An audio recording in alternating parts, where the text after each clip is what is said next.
Un médecin traitant peut faire des ordonnances, peut faire des soins, peut être amené à faire des décisions médicales, mais à aucun moment il n'a le droit de dire quoi que ce soit à l'employeur, bien sûr. Inversement, le médecin du travail ne peut pas prescrire, oui, c'est vrai, mais il peut être amené, lorsqu'il y a une anomalie, quand il y a un risque, il peut être amené à prendre une décision d'inaptitude à un poste à risque. Et là, vous me voyez venir. Quand il y a un risque, le médecin d'aptitude a la capacité, a la possibilité de pouvoir prévenir, dans le cas présent, ce n'est pas l'employeur, mais le président de la fédération, dans le cas présent, et de dire inaptitude, sans dire le pourquoi de cette inaptitude. Et quand le sujet a retrouvé ses normes, quand il a fait ce qu'on lui a demandé de faire, et si tout s'est normalisé, il reprend son activité. Donc vous voyez l'importance qu'il peut y avoir entre médecin de soins et médecin d'aptitude. S'il n'y a pas compatibilité pour une même population, j'étais médecin fédéral national, je ne peux pas être médecin d'équipe, je ne peux pas être médecin d'équipe. Mais par contre, médecin fédéral du cyclisme, j'étais quand même médecin d'équipe pro-volet de Saint-Brieuc en même temps. Ce n'était pas la même population. Vous voyez que là, il y a des possibilités. Je ne pourrais pas être médecin d'une équipe cycliste. On ne peut pas être les deux pour une population. Par contre, la flèche verte que je vous ai mise signifie que les échanges sont permis. On a le droit d'échanger des données médicales dans la mesure où le sujet est prévu. Troisième type de médecin qui intervient sur nos experts, les gens à qui on va demander avis sur l'état sanitaire du sportif. Cet avis expert peut être demandé aussi bien par un médecin de soins, dans le cas présent c'est un médecin de club, médecin d'équipe, le médecin de club, le médecin d'équipe est un médecin de soins, comme il est médecin traitant. Mais il peut être aussi, le médecin expert peut avoir son avis demandé par le médecin d'aptitude, le médecin fédéral que je suis. Donc les trois catégories, et ça c'est le code de déontologie. On ne peut pas être non plus médecin expert ni médecin de soins. Tout ceci est réglé. C'est la loi, c'est le code de déontologie qui nous l'impose. Donc si on ne le respecte pas, on est hors la loi. Là, on n'est plus dans des règlements, dans la loi. Et ce qui est très important, c'est ce que je viens de vous mettre entre elles. D'un côté, vous avez la lutte antidopage qui est dans un cadre disciplinaire, où effectivement certains médecins peuvent intervenir en tant que biologistes, chercheurs, et dans une démarche technique. Mais la véritable prise en charge médicale entre la lutte antidopage, ce qui existe, ou ce qui est une prise médicale, c'est étanche. Aucun renseignement ne peut traverser notre vie. La loi nous l'interdit. C'est ce qu'on appelle le secret médical. Donc si chez moi j'ai des données, des informations concernant certains sportifs, je vais avoir la possibilité en tant que médecin fédéral, national ou médecin régional, contre délègue pour les amateurs, de prendre des décisions médicales, de contre-indication, d'inaptitude, de surveillance particulière, mais d'une prise en charge médicale. À aucun moment cette information ira à la FLD. Inversement, là j'ai mis une toute petite flèche verte dans l'autre sens. C'est pas complètement étanche dans l'autre sens, parce que de temps en temps, dans les contrôles antidopage, je retrouve, par exemple, le HCG dans les urines d'un garçon, c'est une hormone disant que le sujet est enceinte, et si c'est un jeune garçon, c'est gênant. Donc on nous informe qu'effectivement que chez tel sujet, on a retrouvé telle molécule qui pourrait signifier qu'il y a notamment un cancer du testicule. C'est évident que le laboratoire qui a cette information-là nous l'envoie. Et en sachant que le laboratoire, quand il trouve ce type d'hormone dans les urines, il n'a qu'un numéro du dossier. Il ne sait pas quel nom. Donc il faut qu'on prévienne, il faut qu'on remonte à la fédération, aux sources, pour savoir quel est le nom qui est rattaché à ce numéro. Mais donc, il faut bien comprendre, souvent dans les journaux, c'est la loi qui nous impose de voir ce fonctionnement. Et l'article est respecté. Alors donc, si je reprends ce schéma, vous avez là, dans cette première ellipse, c'est le médecin d'équipe, c'est le médecin de club, c'est lui qui prend en charge ce qui pro, l'équipe amateur, le pic du mille, ici, un médecin attaché qui va être un médecin qui va prendre en charge des problèmes de santé, de prescription, de spécifiques ou non spécifiques. Il y a les experts de la chambre, ici dans la salle, avec nos amis du centre sportif, Christophe Dugrand et Gérard Garot, qui sont nos experts vers qui on va se tourner pour nos sportifs, pour que vous allez faire des évaluations, voir ces anomalies, pour les évaluer et dire s'il n'y a pas de contre-indication, notamment cardiaque, à la pratique. Et puis le troisième catégorie de médecins, qui est le médecin fédéral, qui correspond pratiquement à une médecine d'aptitude, de médecine du travail, qui est donc nous, médecins fédéraux. Ces trois types de médecins cohabitent, peuvent échanger des informations, et aucun de ces informations ne basculeront de l'autre côté. Donc je vous l'ai dit, donc ce que je répète, voilà le type de médecin que vous aurez dans la médecine curative, médecine de soins, et puis nos médecins plateau-techniques de médecine du sport. Il faut savoir que nous avons, au niveau de la FED, 48 plateaux techniques qui sont agréés, qui ont accepté de faire le même protocole d'effort, qui permettent de voir maintenant, de recueillir sur ces mêmes protocoles d'effort, répartis sur toute la France et ultramarins, le même protocole d'effort. On a une centaine de laboratoires sur lesquels nos coureurs sont gérés, ils ne peuvent pas sortir de ce réseau, et là aussi tout est adressé, je vous montrerai quelques schémas. Il faut que j'avance le temps.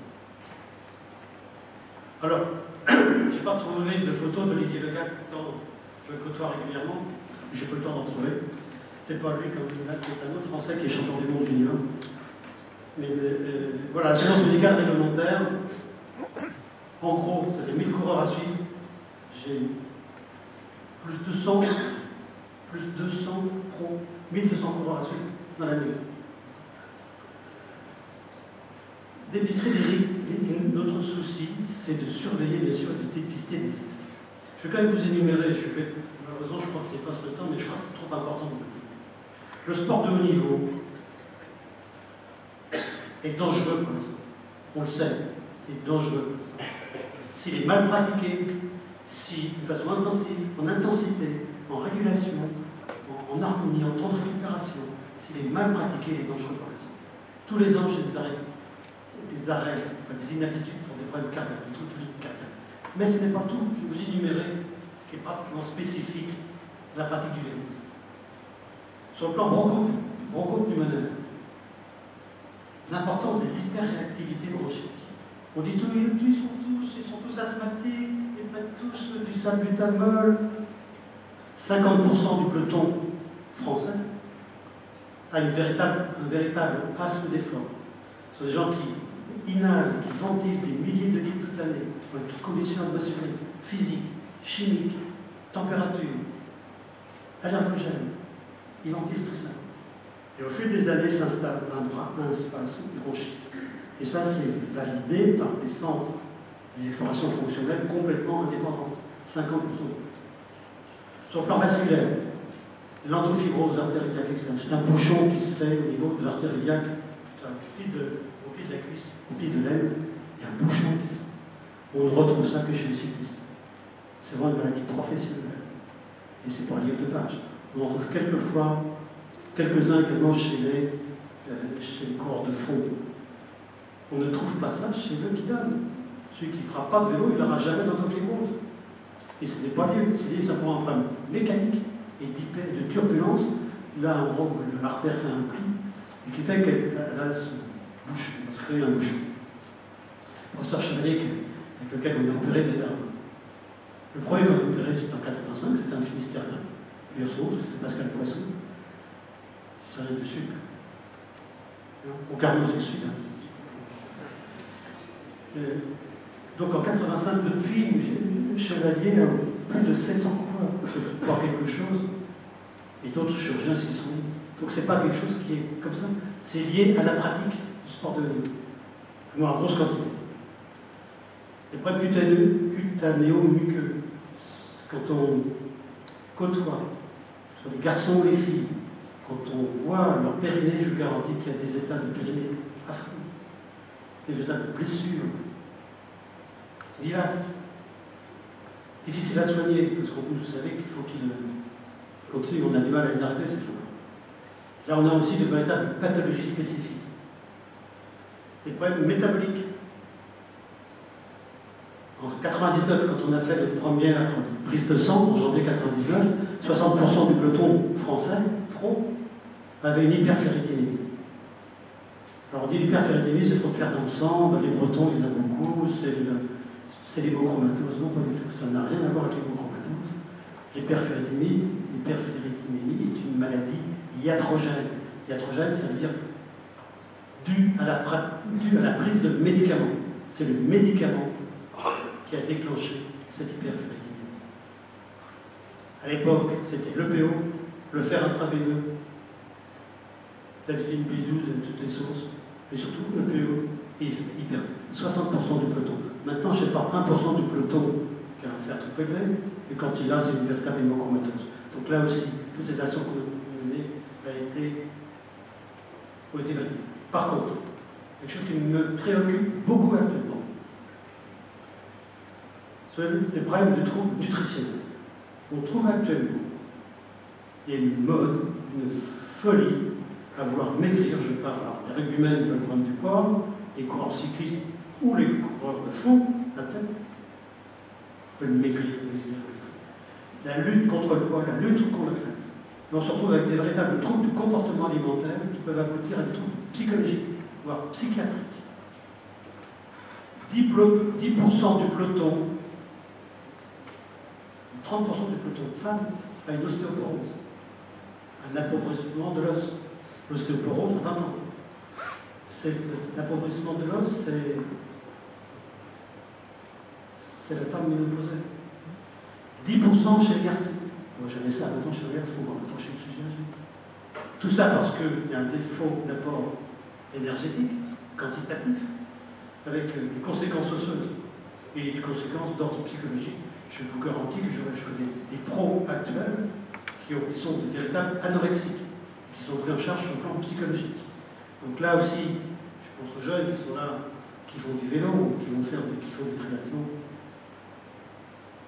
N'écoutez pas les sirènes, perdre du poids, sûrement c'est bien, mais pas trop. Tout doit être. En plus, quand on perd du poids, on perd de la puissance, donc on est beaucoup moins performant, même si on a des sensations peut-être meilleures sur un jour, ça ne dure pas. Donc voilà. Quand même aussi, quand on se restreint sur le plan nutritionnel, chez l'homme, je trouve des testostérones complètement effondrés. La testostérone provient du cholestérol, du graisse, donc on fabrique plus de testo.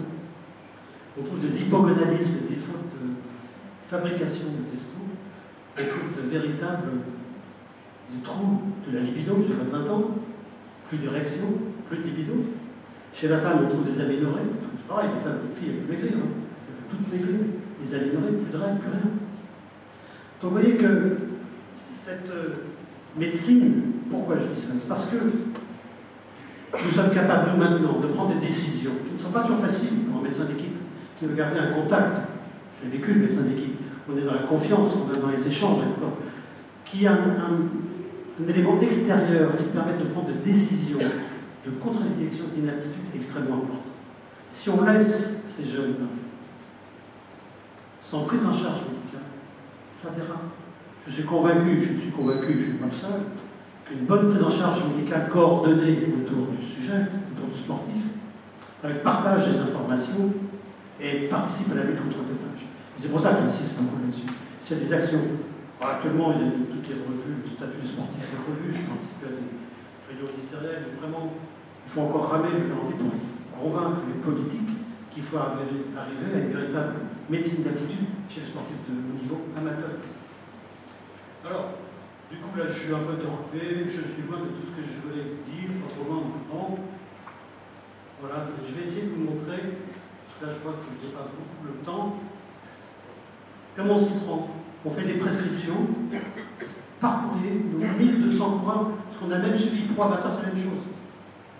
Vous êtes des jeunes qui sont sur liste de haut niveau ministériel, ils vont avoir des convocations. On envoie des convocations par la voie postale, enveloppe. Le sportif va recevoir, il va passer dans un laboratoire, sur un plateau technique. Les résultats nous sont envoyés au siège, sur un serveur dédié, et puis là, les médecins prescripteurs reçoivent les résultats. Et on a les données informatisées. Voilà, en gros, le schéma classique avec un serveur dédié à la fédération qui reçoit les 1200. Voilà ce que je reçois. Moi, j'habite le Haut-Guéret. Tous mes cohortes sont dispersés dans la France. J'ai ce type de résultat plus banal. Quand vous voyez ça, c'est les paramètres, pas trop. Par contre, ce qui est plus intéressant, c'est que quand je coche un paramètre ici, je peux ressortir les valeurs, toutes ces valeurs qui apparaissent dans les colonnes. Donc une valeur, je peux voir ses variations. Et quand je vous montre ici, par exemple, ça c'est intéressant, ça c'est le fer, ça c'est la limite supérieure normale, ça c'est la limite inférieure normale. Nous sommes en 99. Le gars, il était à plus de 3000 pour 250 maxi. Il a mis 8 ans, et encore au bout de 8 ans, c'est jamais normalisé.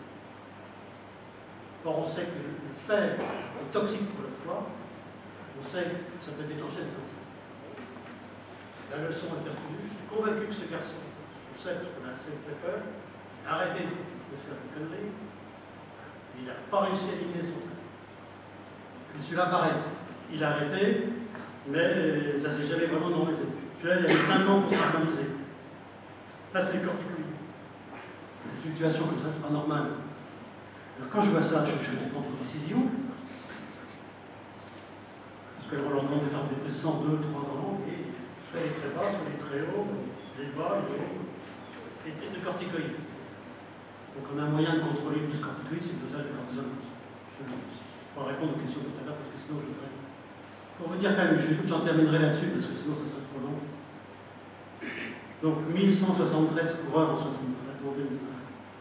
J'ai 3 contre-indications d'origine cardiaque. J'ai eu 4 pros interdits en 2013, 24 amateurs. 3 pour cortisolémie basse, effondrée, une pour réticulocytose élevée sur des jeunes globules rouges, ce qui signifie qu'on a pris le PO. Généralement. 12 amateurs, 12 pour cortisol bas, 9 pour réticulose élevée. Ça va vous montrer des chiffres. Alors, comment on travaille? Ils sont vraiment encadrés. Les médecins d'équipe reçoivent aussi les résultats. Les médecins régionaux reçoivent les résultats. Moi, je reçois toutes les populations, qui permet aussi de faire un peu d'épidémiologie et de serrer davantage nos actions. Je crois, monsieur, que je vais peut-être m'arrêter parce que sinon, là, j'en ai pour 2 heures. Oui, je pense que là, on va être... Merci beaucoup. Mais je me réponds aussi.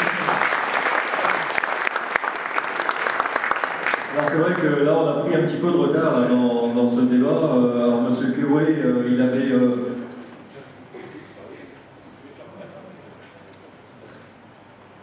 Oui, donc après, ce que je voudrais aussi, c'est que nos 2 sportifs, donc il y a un entraîneur de fédéral, de rugby qui est là, et je voudrais un petit peu aussi tout à l'heure lui donner juste la parole, et ainsi que Gaël Lebellec, qui est le champion du monde de duathlon 2014, donc je voudrais un petit peu qu'eux expriment un petit peu leur opinion en tant qu'athlète et donc entraîneur de sportifs comme les rugbyman. Donc, Monsieur Keway, si vous pouvez le faire très très vite, ça nous arrangerait bien. Et après, on va faire un petit débat avec la salle, donc pour que un petit peu les gens puissent poser des questions qui commencent un petit peu peut-être à se mettre dans leur tête. Donc, on va essayer de leur répondre. Donc, tous les intervenants qui sont là. Donc, c'est vous. Alors, je vais peut-être aussi demander, alors je sais que j'ai quelqu'un dans la salle qui a accepté de témoigner, quelqu'un qui a été confronté à certains problèmes. Il a accepté de venir gentiment pour en débattre également. Alors là, je ne sais pas si ça va peut-être... ça vient, donc c'est bon, on va passer la parole à M. Keway, donc pour qu'il nous présente, je crois qu'il a un petit exemple d'échantillon à nous montrer ou de savoir comment on... Oui, c'est sûr. Alors donc, il y a un jeune, Rémi Jolivet, donc, qui est dans la salle. Tout à l'heure, je lui passerai le micro parce qu'il a eu à subir un petit peu ce problème de dopage. Donc, il va expliquer un petit peu comment il l'a vécu. Il a fait, je crois, on en a parlé tout à l'heure, pendant 1 an et demi à peu près, 18 mois. Et donc, c'est un joueur de rugby du côté de Toulon, je crois. Donc, il va expliquer un petit peu ce qui lui est arrivé. Voilà, M. Keway. Bon, je vais être bref pour ouvrir le débat rapidement, laisser les sportifs parler. C'est quoi un contrôle antidopage? Donc c'est déjà les contrôleurs qui sont agréés et assermentés. Hein, ça c'est important, et le contrôleur doit présenter sa carte d'agrément à chaque contrôle. À l'organisation et au délégué fédéral ou à un membre de la fédération du sport contrôlé. Qui sont ces contrôleurs? Donc il y a des médecins, il y a des infirmiers, c'est mon cas, il y a des kinésithérapeutes. Les kinésithérapeutes ne font que du contrôle urinaire, et les vétérinaires évidemment, parce que les sports où les animaux sont en jeu, en compétition. Alors, un contrôle antidopage démarre avec un ordre de mission. Donc au niveau de l'ordre de mission, vous voyez, il y a un numéro en haut de l'ordre de mission. Cet ordre de mission est présenté également à l'organisateur au délégué fédéral qui est présent, qui détermine le nombre d'épreuves, à quelle heure on se présente, si c'est un contrôle inopiné ou pas un contrôle inopiné, si c'est un contrôle urinaire ou un contrôle sanguin, si c'est un contrôle urinaire et sanguin, et quel type de contrôle sanguin, si c'est sur du sang total ou sur uniquement du sérum. Donc vous voyez, là, c'est la case sérum, j'espère que vous voyez bien. La case sérum qui est cochée. Et ensuite, vous avez un chapitre sur est-ce qu'il y a des scores ou pas des scores. Et enfin, qui c'est qui désigne les sportifs à contrôler? Donc il y a différentes situations. Est-ce que ça peut être au choix du préfère, ça peut être un tirage au sort, ça peut être un classement, également le 1, 2, 3 de la compétition. Donc ça, c'est déjà préétabli avant la compétition. Le lieu du contrôle, ça relève de l'organisateur, de l'organisation. Donc celui qui est organisateur de vélo, il va mettre en place, ou une compétition quelle qu'elle soit, met en place les locales antidopage, qui est constitué d'une salle d'attente, d'un bureau médical pour les prélèvements et de toilettes. Ces accès sont contrôlés. Hein, donc le sportif peut y venir accompagné par son coach ou un membre de sa famille, s'il est mineur en particulier. Le contrôleur, le délégué fédéral ou un membre de la fédération du sport organisé doit faciliter la mise en place de ce contrôle antidopage. Le contrôle, c'est un procès verbal. Un procès verbal, donc vous voyez le nouveau procès verbal national, puisqu'il existe des procès verbaux internationaux selon les fédérations, UCI, athlétisme, natation, ils ont des procès verbaux un peu spécifiques, et il y a un procès verbal AMA qui est général. Donc là, je vous ai présenté la première page qui est en vert. Il y a une deuxième page qui est verte qui est adressée à la fédération du sport concerné. Il y a une troisième qui est adressée, qui est identique depuis cette année, depuis le 1er mars, qui est bleue et qui va à la jeunesse et des sports. Jusqu'à maintenant, au niveau de la jeunesse et des sports, il n'y avait que l'identité du sportif qui était adressée et non pas les données concernant l'échantillon. Donc là, il y a un décloisonnement qui s'est fait. Une chose aussi que je n'ai pas dit, mais comme pour les médecins, les contrôleurs ne contrôlent pas le sport où il est licencié. Ils sont sur des missions de sport où il n'est pas licencié pour éviter tout risque d'échange d'informations préjudiciables. La féro, c'est la feuille qui va au labo, il y en a deux, et là vous voyez que c'est anonyme, il n'y a que des informations concernant les échantillons, c'est la partie R, donc ça rejoint ce que je disais, Dr Maigret. Si on trouve un problème médical hors sport en tout cas, ou hors dopage, entre guillemets, c'est pas facile de retrouver le sportif directement, puisque le laboratoire n'a que des informations sur l'échantillon. La notification, ça commence par ça. Donc la notification, c'est extrait du PV. Donc le sportif va signer sa notification et il est informé qu'il doit se présenter au contrôle immédiatement. Les cas particuliers, c'est qu'il se présentera au contrôle, il y a une heure, si pour des raisons médicales, ou des obligations de presse ou de podium, évidemment. Mais il a une heure ensuite, s'il est accompagné d'une escorte. La notification, donc là, c'est la feuille qui est adressée, qui est laissée aux sportifs, hein, au moment de la notification. Et sur la petite image de droite, il y a un rappel de ses obligations et de ses droits. En fait, tout au long du contrôle, autant il est obligé, il a le devoir de venir au contrôle, tout au long du contrôle, le contrôleur défend ses droits en lui expliquant toute la procédure pour éviter tout quiproquo sur ce qui va se passer au moment du contrôle. C'est le sportif qui fait son contrôle. Donc il y a des contrôles urinaires sanguins alcool et FANER. Donc alcool, c'est par éthylotest. FANER, c'est des prélèvements des cheveux, des ongles. Donc voilà le matériel. Et ça, souvent, quand on commence à avoir le matériel, les jeunes commencent à paniquer un petit peu parce qu'ils ne savent pas par comment on le prend. Donc le contrôleur va l'accompagner tout au long du contrôle. Donc vous avez les numéros des échantillons qui sont à contrôler aussi bien sur la boîte que sur les flacons. Vous voyez qu'il y a un flacon A, un flacon B. On doit mettre 90 ml sur l'ensemble des deux flacons et le sportif commencera par le B. À côté, vous avez en haut le verre qui sert à échantillonner, qui est scellé également. Et ensuite, je vous ai mis deux types d'appareils pour mesurer la qualité de l'échantillon, c'est-à-dire que l'échantillon aura une certaine qualité, avoir une densité qui est égale à 10.010. Si on est en dessous de 0,5, si on est en dessous de cette qualité physique de l'échantillon, on garde l'échantillon initial et on refait uriner le sportif, ce qui peut demander du temps, sachant qu'il faut offrir 3 quarts d'heure pour faire fonctionner le rein après une mission. Donc c'est là que ça commence à énerver un petit peu les organisateurs parce que ça dure un peu plus long que prévu. Bon, dans certains sports, ils boivent beaucoup, c'est vrai que les échantillons parfois sont très élevés et ils ne sont pas fiables. Donc c'est dans l'intérêt du sportif de refaire un échantillonnage. Le matériel pour le sang, donc voilà comment ça se présente. Hein. Vous avez deux scellés, ce sont les deux flacons blancs avec des numéros tout comme sur les flacons urinaires. Le sportif mettra après le prélèvement son échantillon dans le scellé, puis dans un sac, et vous avez en dessous un appareil qui va surveiller la température dans laquelle l'échantillon va être conservé par le contrôleur. Ça c'est important. En fait, l'échantillon va être contrôlé entre 2 et 8 degrés. Ensuite, il y a des alarmes qui font que l'échantillon ne sera plus fiable à l'arrivée au laboratoire. Vous voyez, vous avez pu remarquer, je ne sais pas si vous avez vu, mais les scellés, pour les ouvrir, on n'entend pas la même chose dans la presse, pour les ouvrir, il faut une machine. Donc, une fois que c'est scellé, c'est scellé.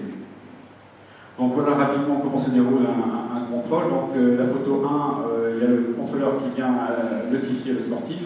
En photo 2, il se dirige vers le local antidopage. Ensuite, il y a un contrôle de tout le matériel, les numéros qui sont sur l'échantillon. Il y a le déroulement de la mission devant le médecin. Ça bloque aussi les sportifs. Donc parfois, on est obligé de se reprendre 2 ou 3 fois parce qu'il y a un barrage psychologique. Donc c'est vrai que les jeunes qui n'ont jamais été contrôlés, qui ne sont pas été confrontés au problème, ça coince à ce niveau-là. Donc c'est vrai qu'une sensibilisation dans les clubs, dans les fédérations, ça permet aussi de dédramatiser un peu la situation, sachant qu'on est tous des professionnels de santé. Et alors cette mission se fait en présence uniquement du médecin. Devant le médecin, normalement on met le short en dessous des genoux, la mission est réellement visible. Face to face, comme disent les Anglais et les Américains, face à face. Ça peut faire l'objet d'un commentaire et d'un refus de validation par le sportif. Si un sportif y connaît, moi j'ai vu des cyclistes pro intervenir, il fait sa mission, il ne dit rien, il arrive devant sa feuille de contrôle, puis il dit « je refuse le contrôle ». Bon, pourquoi? La personne n'était pas face to face. Donc ça veut dire quoi? Bon, on va quand même...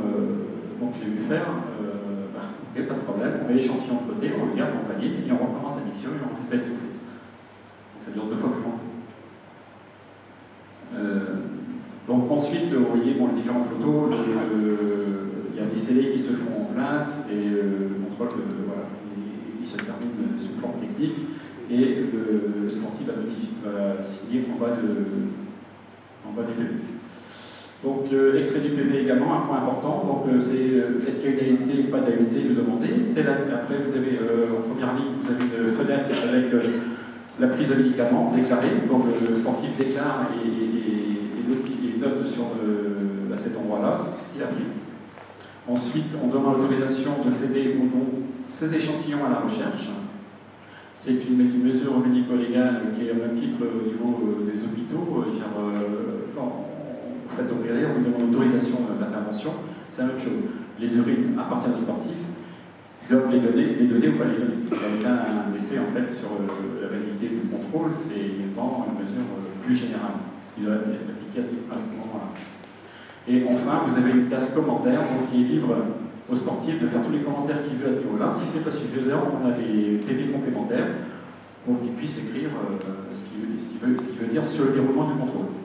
Une fois que c'est fait, ici, que deviennent les échantillons? Les échantillons sont tracés tout au long du contrôle sur des feuilles de chaîne de possession. Donc là, vous voyez la chaîne de possession des urines et du sang. Donc les codes barres sont répertoriés là-dessus. Il y a un contrôle des températures qui est fait tout au long de la conservation de l'échantillon par le préleveur, jusqu'au départ vers le laboratoire par des services dans les fours spécifiques qui sont capables de conserver les urines à moins 30 degrés et le sang à plus 4. Pendant ce temps-là, le préleveur lui garde à moins 18 dans son congélateur et le sang il est gardé à plus 4 dans un frigo qui est contrôlé également par le petit appareil, le traceur que je vous ai montré tout à l'heure.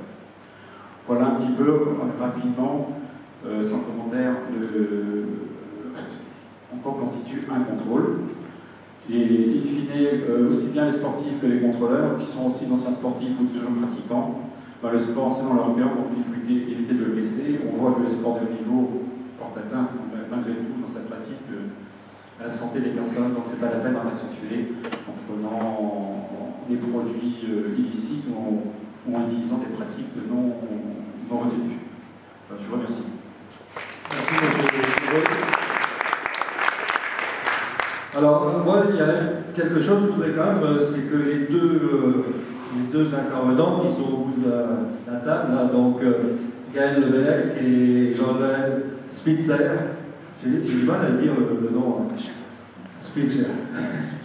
Donc, je voudrais bien qu'ils donnent un petit peu leur avis et puis donner un petit peu de ce qu'ils pensent dans leur sport.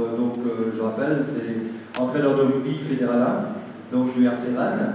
Et Gaël qui lui plus sport individuel, donc duathlon, avec quelque chose qui m'a un petit peu fait peur tout à l'heure. Il m'a parlé aux mondiaux, c'est 10 km à pied, 150 km de vélo et 30 km à pied. Et pour l'Europe, c'est 10 km à pied, 60 km à vélo et 10 km à pied. Alors j'avoue que c'est quand même impressionnant. Donc je voudrais bien qu'ils donnent leur avis d'athlète un petit peu là, par rapport à ce qu'ils viennent d'entendre.